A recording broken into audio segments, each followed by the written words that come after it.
व्यासं ततो जयं धीरये नष्टप्रायेषु भद्रेषु नित्यं भागवत सेवया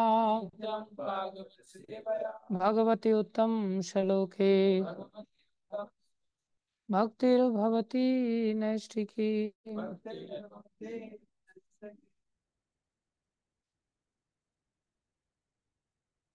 आपके धर्मपत्नी क्यों नहीं आते, माता जी क्यों नहीं आते साथ?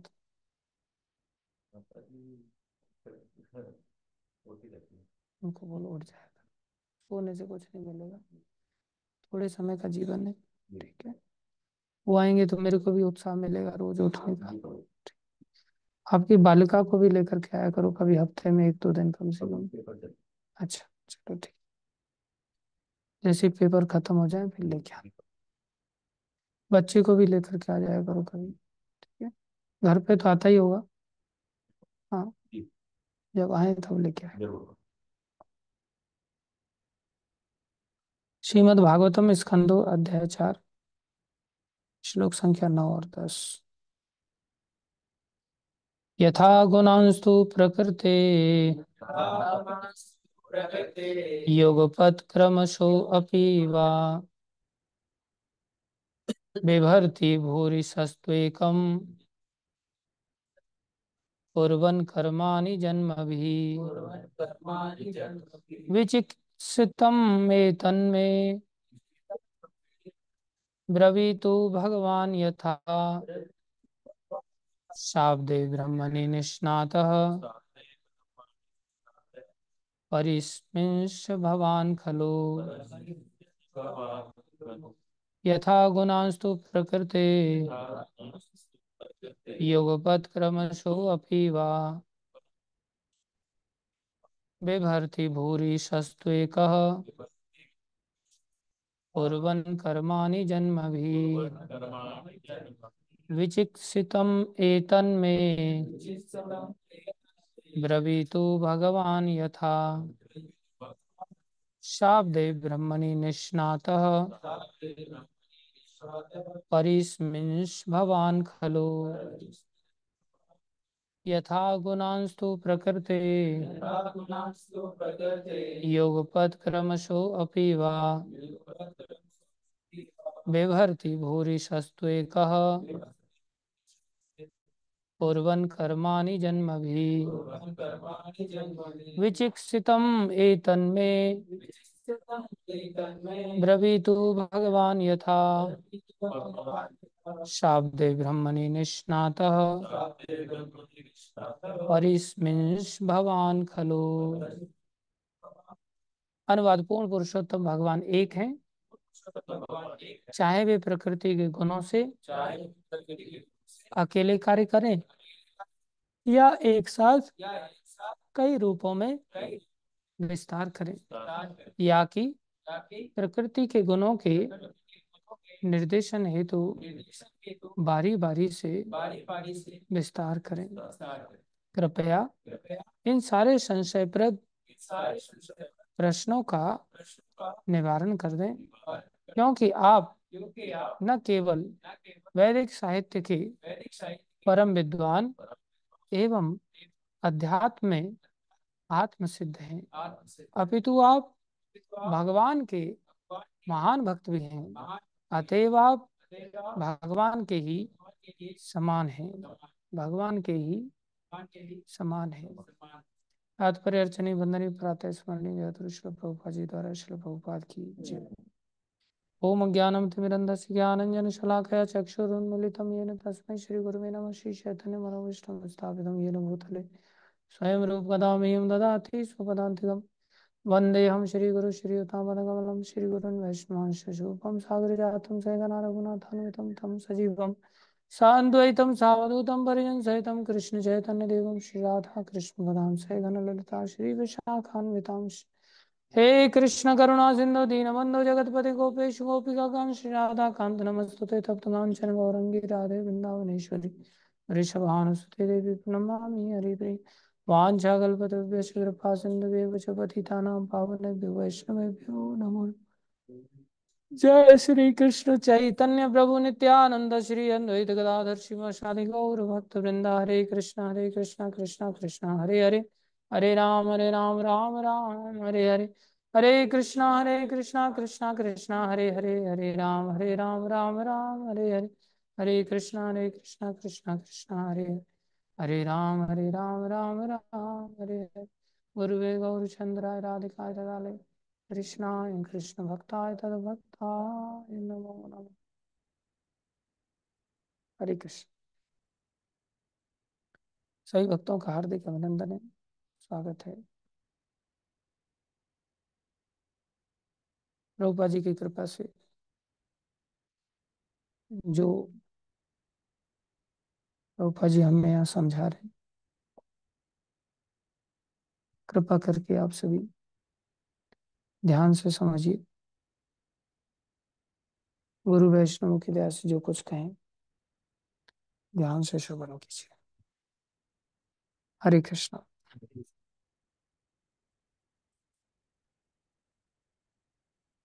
कहाँ तक पढ़ चुके थे हम लोग?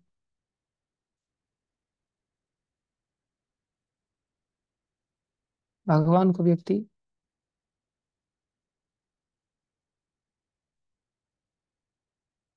केवल शरणागति से जान सकता है।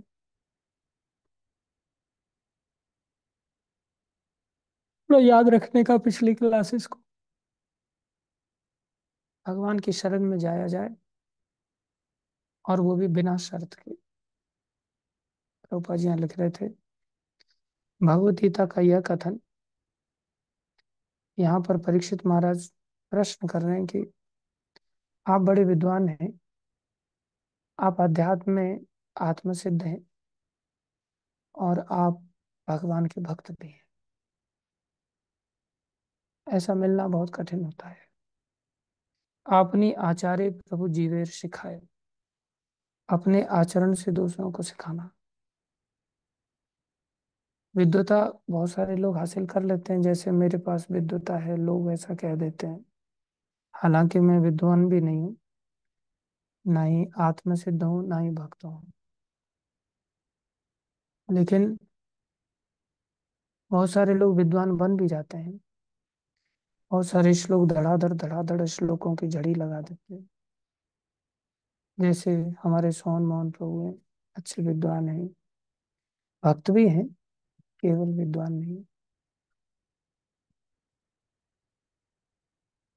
बोले विद्वता से काम नहीं चलता, आत्म सिद्ध भी होना चाहिए और भक्त भी होना चाहिए। तीनों चीजें चाहिए। विद्वता शास्त्र का आश्रय लेने से आती है, आत्म सिद्ध आत्म साक्षात्कार करने से आती है, भगवान का साक्षात्कार करने से आती है, और भक्त उस साक्षात्कार के अनुसार कार्य करने से व्यक्ति कहलाता है। जब उसे आत्मा की अनुभूति हो गई, और उसे आत्मा की अनुभूति का ये भी अर्थ है कि उसे भगवान की भी अनुभूति हुई है, क्योंकि आत्मा की अनुभूति तभी मानी जाएगी जब आत्मा को ये समझे कि आत्मा भगवान श्री कृष्ण की अंश है, अर्थात हम सब भगवान के अंश हैं। इसी को आत्म सिद्ध कहते हैं। और जब पता चल गया हम भगवान के अंश हैं, नजदीक बैठा करो आप लोग, उनको ये भी नहीं सुनाई दे रहा, कथा क्या सुनाई देगी? क्या बोला मैंने? सो रहे हैं आप बैठ करके, इधर नजदीक आया करो। दूर बैठने से हमें सुनाई नहीं देता, और नजदीक ले आओ।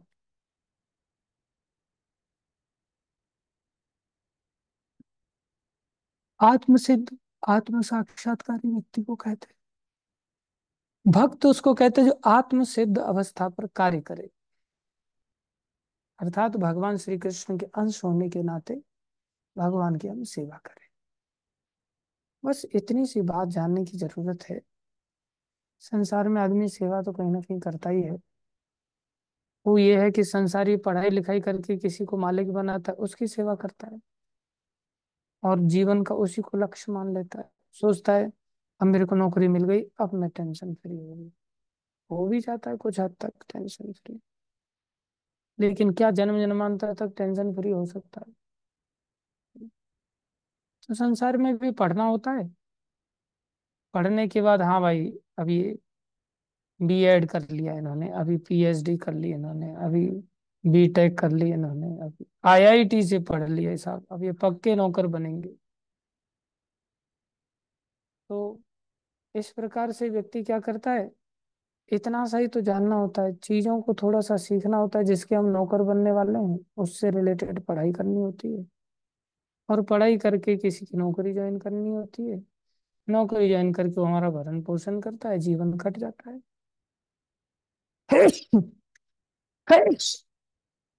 इसी को संसारी दृष्टि लाइफ बन जाना कहते हैं। आध्यात्मिक जगत में क्या है, कुछ नहीं, गीता पढ़ना है, भागवत पढ़ना है, पढ़ करके थोड़ा सा पता चल जाता है कि हाँ भाई इसने गीता पढ़ लिया, अभी समझ आ गया है। जैसे गीता कोर्स कोई व्यक्ति कर लेता है तो सर्टिफिकेट मिल जाता है, भागवत का कोर्स कर लेता है तो सर्टिफिकेट मिल जाता है, भक्ति शास्त्री कोर्स कर लिया साहब इसने, अब सर्टिफिकेट मिल गया इसको। तो आध्यात्मिक पढ़ाई हो गई एक प्रकार से। आध्यात्मिक पढ़ाई के बाद क्या करना होता है, किसी जगह पर नौकरी ढूंढनी होती है। नौकरी मतलब मंदिर में जा करके भगवान को मालिक बनाते हैं, भगवान के प्रतिनिधि गुरु को मालिक बनाते हैं, और साधु संतों को मालिक बनाते हैं, शास्त्रों की दिशा निर्देशन में ट्रेनिंग लेते हैं, और वहां जाकर के सेवा करते हैं। से कंपनी में सेवा करते हैं 8 घंटे 10 घंटे, ऐसे ही मंदिर में आकर के सेवा करते हैं। सेवा करते हैं, भगवान के प्यारे बन जाते हैं। भगवान हमारी सारी आवश्यकताओं की पूर्ति करते, जैसे संसारी व्यक्ति करता है। कोई व्यक्ति नौकरी ज्वाइन कर ले, वो सेवा ना करे, काम कुछ नहीं करे, बस पड़ा रहे ऑफिस में जाकर के, कितने दिन मालिक उसको रखेगा, धक्के मार के बाहर कर देगा। ऐसे ही प्रेम से कोई व्यक्ति भगवान की सेवा करे, बस हो गई पढ़ाई सब। और एक जन्म की नहीं, अनेकों जन्मों के लिए भगवान स्वीकार कर लेते हैं उसको, क्योंकि वो तो आत्मा के स्तर का काम है, शाश्वत काम है। ये नहीं मेरे को यहाँ नौकरी भी करनी पड़ेगी, साथ में भक्ति भी करूंगा, और यहाँ भी सेवा करूंगा। हाँ ठीक है, देश काल परिस्थिति के अनुसार संसार में भी कोई भी जिम्मेदारी पूर्वक कार्य कर सकता है, लेकिन वास्तव में वो नौकरी भगवान के लिए ही हो। जैसे प्रभुपा जी के हाँ असिस्टेंट थे, जो प्रभुपा जी का दिन भर असिस्ट करते थे और रात को ऑटो चलाते थे। ऑटो चला करके वहां से जो पैसा मिलता था उसको ला करके दे देते थे। कितनी बड़ी बात थी। फल अपने लिए नहीं, फल भी भगवान के लिए अर्पण करते, उसे कहते हैं सेवा। हम भगवत सेवा में लगे बस, यही पढ़ाई है। और यही पढ़ाई पूरी हो जाती है, इसी को भक्त कहते हैं। फिर उसके जीवन में कोई अभाव रहेगा ही नहीं। हम लोग अपने जीवन में भी देखते हैं, छोटी मोटी थोड़ी बहुत सेवा कर लेते हैं, क्या भगवान रोटी कपड़ा मकान वगैरह नहीं देते? देते कि नहीं? शुरुआत में सारे घर को, सारे लोगों को एक साथ देते हैं, बाद में और अच्छी सेवा करता चला जाता है, हर व्यक्ति को अपना पर्सनल सेंटर दे देते हैं। ठीक है नहीं, जैसे बच्चे आगे चल करके अपना मकान बना लेते हैं, भीड़ जब ज्यादा बढ़ जाती है तो सबको अपना अपना, भीड़ जब ज्यादा बढ़ जाती है तो सब लोग अपना अपना मकान दुकान बनाते हैं ना अपनी कमाई से। ऐसे ही भगवान सबको अपनी अपनी जगह दे देते हैं, प्रेसिडेंट बन जाओ वहां जाकर के। ठीक है नहीं, जैसे हमारे ऋषिकेश प्रभु अमरोहा के प्रेसिडेंट बनने जा रहे हैं, तो ऐसे ही भगवान प्रेसिडेंट बना देते हैं। जैसे हमारे सोहन मोहन प्रभु विकास नगर के प्रेसिडेंट बन गए, ठीक है नहीं। तो ऐसे ही भगवान सबको दे देते हैं। अब जैसे दिनेश राज प्रभु हैं, देहरादून के प्रेसिडेंट बन गए, नहीं बने? बन जाओ यार, जल्दी से बन जाओ, एक मुखिया बन जाओ घर के। अब कब तक मेरे कंधे पर वजन डालोगे, बूढ़ा हो गया हूँ मैं। ठीक है, जैसे हमारे रोहित प्रभु हैं, ये अभी जो यहाँ पर यूपीएस कॉलेज है ना, वहां पर बेस के इंचार्ज बन जाएंगे, यूथ प्रीचिंग कर रहे हैं। शिवम प्रभु हैं, महेश प्रभु, ये सब लोग यूथ प्रीचिंग करने वाले हैं। सब धीरे धीरे अलग अलग बेस के इंचार्ज बनेंगे, फिर धीरे धीरे आगे बहुत कुछ बनेंगे। जैसे हमारे भावेश प्रभु ये डीआईटी के अंदर बेस खोल करके डीआईटी के बेस के इंचार्ज बनेंगे, बनेंगे कि नहीं बनेंगे? हाँ, वही सेवक सेवक को ही इंचार्ज बना दिया जाता है सब सेवक ही। सब लोग जल्दी जल्दी बन जाओ, और यही काम करना है बस, और कुछ ऐसा रॉकेट साइंस नहीं है, वो सब सरल बात है। इसी बात को यहाँ पर दीक्षित महाराज कह रहे हैं कि आप वैदिक साहित्य के परम विद्वान हैं, अध्यात्म में आत्म सिद्ध है, अपितु आप भगवान के महान भक्त ही हैं, अतएव आप भगवान के ही समान हैं। ऐसा होते ही व्यक्ति भगवान के ही सदृश बन जाता है। भगवान के सदृश बनने का मतलब क्या है? भगवान नहीं बनता, उसके जीवन में ऐसी ताकत आ जाती है, जैसे भगवान सर्वाकर्षक है ना, ऐसे वो सबको आकर्षित करने लग जाता है। सब लोग उसके पास खींचे चले आते। हमें अपने जीवन से थोड़ा सा ऐसा सोचना चाहिए कि हमारे पास कितने लोग, हाँ, रहने के लिए तैयार हैं, हमारे साथ में कितने लोग नजदीक आने के लिए तैयार, या हमें देख करके लोग दूर भागना चाहते हैं। हमें देख करके अगर लोग दूर भागना चाहते हैं, तो समझ लो हमारे अंदर काम भरा पड़ा है। स्वार्थी व्यक्ति किसी को प्रिय नहीं होता। एक स्कूल में जब हम पढ़ते तो उसमें चैप्टर था, कृपण कस्य ना प्रिय। कंजूस, कृपण माने कंजूस, कस्य माने किसी को, ना मतलब नहीं, प्रिय मतलब प्यारा होता है। कंजूस किसी को प्यारा नहीं होता। कंजूस उसको कहते जो अपना अपना सोचता है बस, वो कंजूस कहलाता है। जो दूसरों का सोचता है, उसके पास सब आते हैं। जो अपना सोचता है, थोड़े दिन उसके पास रहेंगे, फिर बाद में भटक जाएंगे। अब व्यक्ति सोचे मेरे को इसी जरूरत ही नहीं है। बेटा जिस दिन बुढ़ापे का चपेट आएगा ना, उस दिन हाथ पैर जवाब दे जाएंगे। उस दिन अरे भैया थोड़ा सा आप पानी ला देना, कोई है ही नहीं आपके पास, प्यासे मरना पड़ेगा। अरे भैया थोड़ा सा उठा करके ले चलना, मेरे को थोड़ा सा मलमूत्र का त्याग करवा दो, थोड़ा सा मेरे को नहला दो धुला दो। संसार में प्राय लोग कंजूस होते हैं। कंजूस होने के कारण बुढ़ापे में कोई उनकी ओर नहीं देखता, और फिर दूसरों के सर पे मटका फोड़ते हैं, ये मेरा ध्यान ही नहीं रखता, ये मेरी सेवा ही नहीं करता, ये बहुत गंदा है, ये बहुत ऐसा है, ये वैसा है। नहीं, आपने अगर किसी की सेवा की होगी तो आपको सेवा मिल जाएगी। आपने ही सेवा नहीं की तो आपको सेवा कहाँ से मिलेगी? और सेवा तब करोगे जब आप कंजूस नहीं हो, उदार हो, दूसरे का ध्यान रख रहे हो। संसार में आदमी सोचता है मैं अकेला ही कमरे में रहना चाहता हूँ, बस बाकी मेरे को कमरे में कोई नहीं चाहिए। अरे एक दूसरे से प्रेम बढ़ाओ, एक दूसरे के बारे में सोचो। अच्छा कोई व्यक्ति नहीं लगता है तो भी हमें एक दूसरे को सहन करना चाहिए, क्योंकि कल चल करके भयानक कष्ट हमारी प्रतीक्षा कर रहे हैं। वो सब भी तो हमें सहन करने पड़ेंगे, फिर कोई हमारी सहायता नहीं कर पाएगा। हम सोचेंगे भगवान ही हमारी सहायता करने के लिए आ जाएंगे, भगवान ऐसे नहीं आते।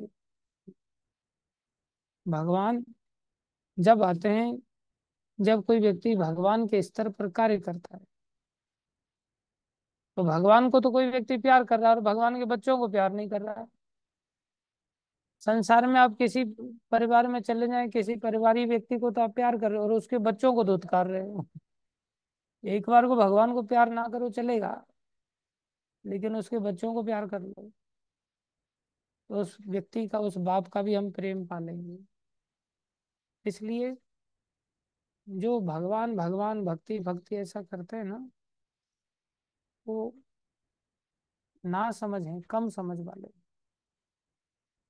जो भगवान और भगवान के भक्तों को भी प्यार कर, दोनों को, बड़े प्रेम से रहते हैं, बड़ी सहनशीलता से रहते हैं, तब हमें अनंत काल तक सब चीजों की सुविधा प्राप्त होगी। इसी बात को यहाँ पर प्रभुपाद जी समझा रहे हैं। भगवत गीता का यह कथन कि सर्वप्रथम मनुष्य अन्य सारी व्यस्तताओं से मुक्त होकर के, अभी जैसे कोई दुकान कर रहा है, व्यस्तताओं में फंसा हुआ है, कोई नौकरी कर रहा है अपनी व्यस्तता में फंसा हुआ है, कोई धंधा कर रहा है अपनी व्यस्तता में फंसा हुआ है।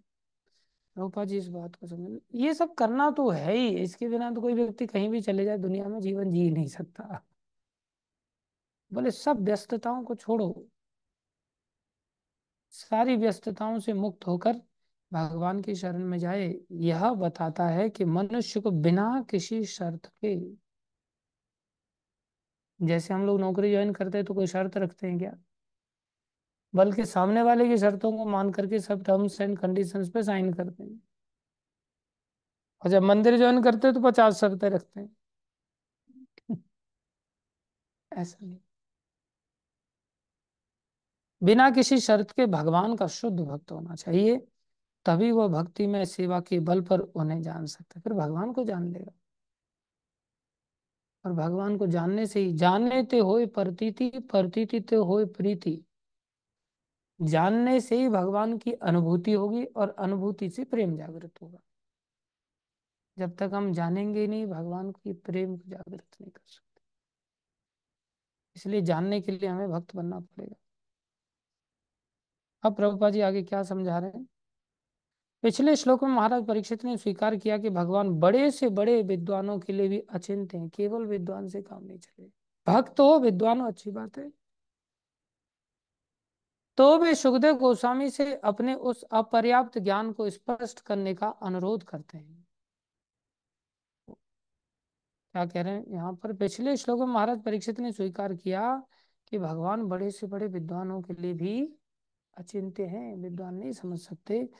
तो वे सुखदेव गोस्वामी से अपने उस अपर्याप्त ज्ञान को, वो अपने आप में खुद भी विद्वान कम नहीं है, लेकिन वो प्रदर्शित कर रहे हैं भाई मैं अपर्याप्त ज्ञानी हूँ, मेरे पास पर्याप्त ज्ञान नहीं, स्पष्ट करने का, अपर्याप्त ज्ञान को स्पष्ट करने का अनुरोध करते हैं कि आप मेरा उसको स्पष्टता से बताइए कि भगवान किस प्रकार से कार्य करते हैं। इसका कारण स्पष्ट है। सुखदेव गोस्वामी न केवल वैदिक साहित्य के प्रकांड विद्वान थे, अपितु वे महान स्वरूप सिद्ध पुरुष, आज हम स्वरूप विस्मृत पुरुष हैं, बोले महान स्वरूप सिद्ध पुरुष और भगवान के भक्ति शक्ति संपन्न भक्त भी थे। जैसे प्रभुपाद जी, भगवत कृपा से भगवान का शक्तिशाली भक्त भगवान से भी बढ़कर होता है। देखो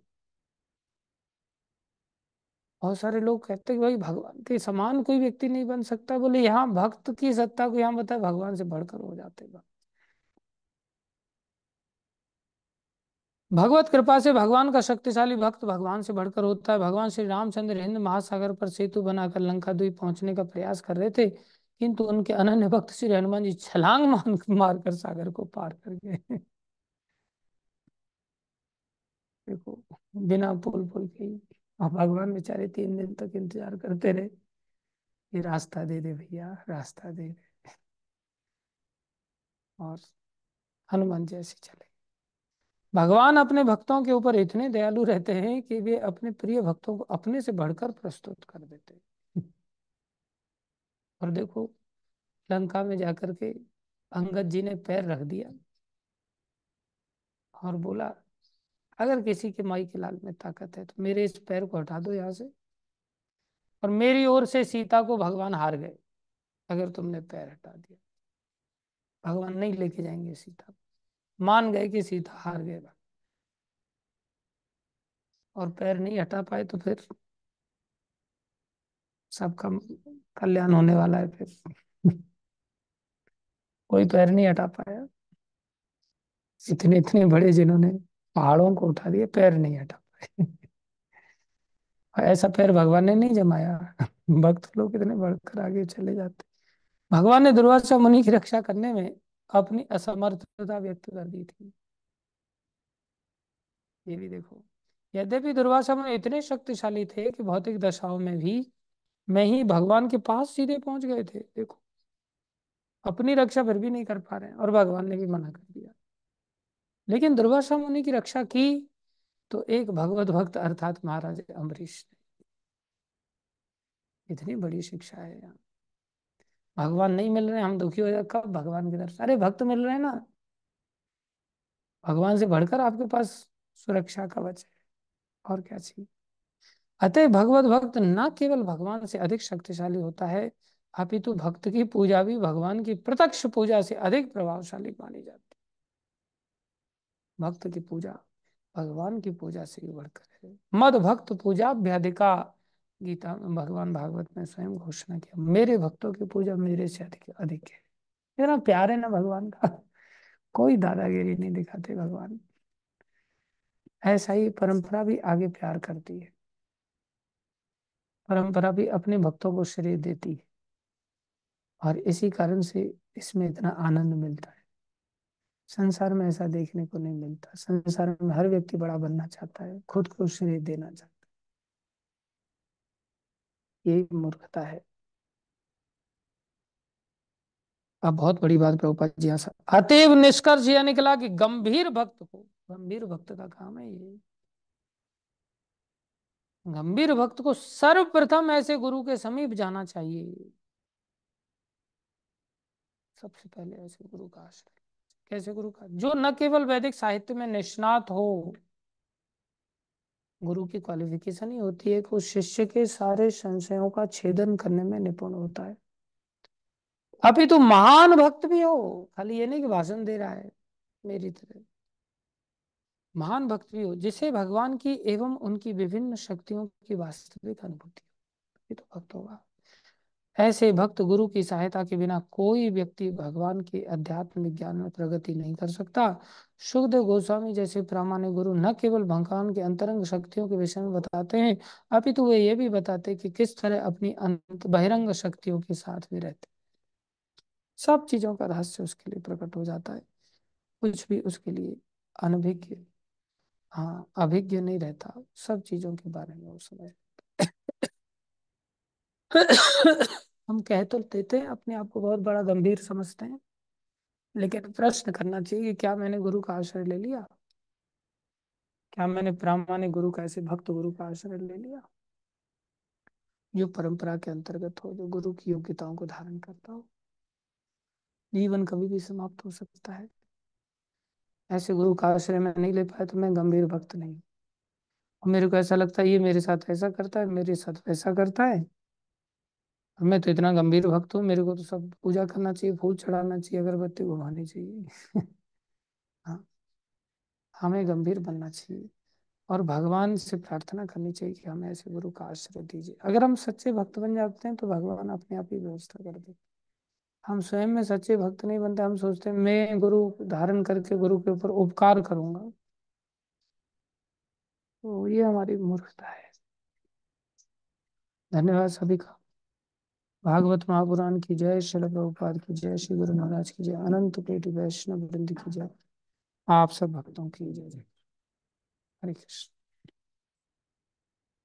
सब लोग जॉब कर सकते हैं 7 बजे तक, 7:30 बजे तक।